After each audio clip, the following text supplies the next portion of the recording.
திமுக வேட்பாளர் செல்வகணபதி வேட்புமனு ஏற்கப்பட்டிருக்கிறது. சேலம் மக்களவை தொகுதி திமுக வேட்பாளர் செல்வகணபதியின் வேட்புமனு ஏற்கப்பட்டிருக்கிறது. சேலத்தில் 2 பேரவை தொகுதிகளில் வாக்காளர் பட்டியலில் செல்வகணபதி பெயர் இருப்பதாக கூறி அதிமுக ஆட்சேபம் தெரிவித்தது. இந்நிலையில் அதிமுக ஆட்சேபத்தை அடுத்து செல்வகணபதி மனு மீதான பரிசீலனை சிறிது நேரம் நிறுத்தி வைக்கப்பட்டிருந்தது. செல்வகணபதியின் வேட்புமனுவை பரிசீலனை செய்த தேர்தல் நடத்தும் அலுவலர் அதனை ஏற்றுக்கொண்டதாக அறிவித்திருக்கிறார். சேலம் மக்களவை தொகுதி திமுக வேட்பாளர் செல்வகணபதியின் வேட்புமனு ஏற்கப்பட்டிருக்கிறது. இது பற்றிய தகவல்களை வழங்குவதற்காக நம்முடைய செய்தியாளர் குமரேசன் இணைப்பில் இருக்கிறார். குமரேசன், கூடுதல் தகவல்கள். அதாவது சேலம் நாடாளுமன்ற தொகுதியில் திமுக சார்பில் முன்னாள் அமைச்சர் டி.எம். செல்வகணபதி அவர்கள் வேட்பாளராக நிறுத்தப்பட்டிருக்கிறார். இந்த நிலையில் தான் அவருடைய வேட்புமனு இன்று இந்த பரிசீலனை நடைபெற்றது. இந்த வேட்புமனு பரிசீலனை போது அதிமுக சார்பில் அவருடைய வேட்புமனுவில் தவறான தகவல்களை கொடுத்திருக்கிறார் என்று கூறியதோடு மட்டுமல்லாமல் குறிப்பாக அவருடைய அதாவது வாக்காளர் பட்டியலில் செல்வகணபதி அவர்களின் பெயர் 2 இடங்களில் இடம்பெற்றுள்ளது. குறிப்பாக வடக்கு சட்டமன்ற தொகுதியில் ஒரு இடத்திலும் அதே போல மேற்கு சட்டமன்ற தொகுதியில் அவர் ஒரு இடத்திலும் அவருடைய அந்த வாக்காளர் பட்டியலில் அவருடைய பெயர் இடம்பெற்றிருக்கிறது.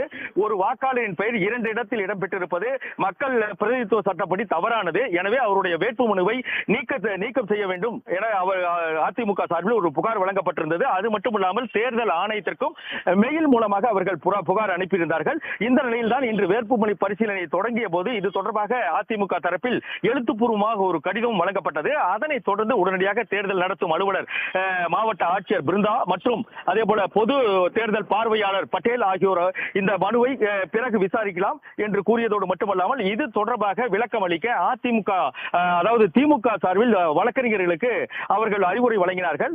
இதனை அடுத்துதான் திமுக சார்பில் அதாவது திமுக வழக்கறிஞர் விடுதலை மற்றும் கார்த்திகேயன் ஆகியோர் இது தொடர்பாக அவர்கள் ஒரு விளக்கமான கடிதத்தை எடுத்துக் கொண்டு வந்து தற்போது வழங்கி இருக்கிறார்கள். குறிப்பாக அந்த கடிதத்தில் அவர்கள் அதாவது ஏற்கனவே கடந்த 2015ஆம் ஆண்டு அவர் மேற்கு சட்டமன்ற தொகுதியில் வசிக்கும் பொழுது அவருக்கு வடக்கு சட்டமன்ற தொகுதிக்கு வீடு இடமாற்றம் செய்த போதே அவர் நீக்கல் கடிதத்தை கொடுத்திருக்கிறார். குறிப்பாக 2015ஆம் ஆண்டு அந்த நீக்கல் கடிதமானது வழங்கப்பட்டிருக்கின்றது என்ற அந்த ஆதாரத்தை வழங்கி இருக்கிறார்கள்.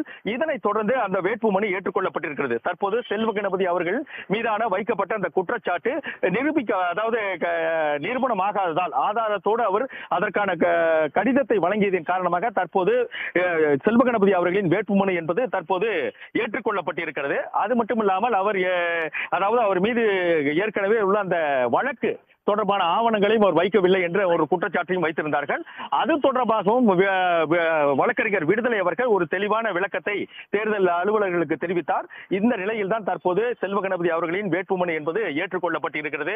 இது தற்போது இங்கு உள்ள திமுகவினர் மத்தியிலும் அதே போல திமுக கூட்டணி கட்சியின் மத்தியிலும் ஒரு பெருத்த மகிழ்ச்சியை ஏற்படுத்தியிருக்கிறது. ஏனென்றால் இன்று காலை முதலே ஒரு பரபரப்பான சூழல் எழுப்பியது. குறிப்பாக செல்வகணபதி அவர்கள் சேலத்தை பொறுத்தவரை அதாவது மிகவும் அறிமுகமான ஒருவர் முன்னாள் அமைச்சர். எனவே இந்த தேர்தலில் நிச்சயமாக அவர் வெற்றி பெறுவார் என்ற ஒரு பேச்சு நிலவிய நிலையில் தான் அவருடைய வேட்புமனுவை எப்படியாவது தள்ளுபடி செய்ய வேண்டும் என்ற வகையில் அதிமுகவினர் அதே போல பாமகவினரும் செயல்பட்டனர் என்ற ஒரு பேச்சு நிலவிய நிலையில் தான் தற்போது அவருடைய வேட்புமனு தற்போது தேர்தல் ஆணையத்தால் அதாவது தேர்தல் அலுவலர்களால் ஏற்றுக்கொள்ளப்பட்டிருக்கிறது.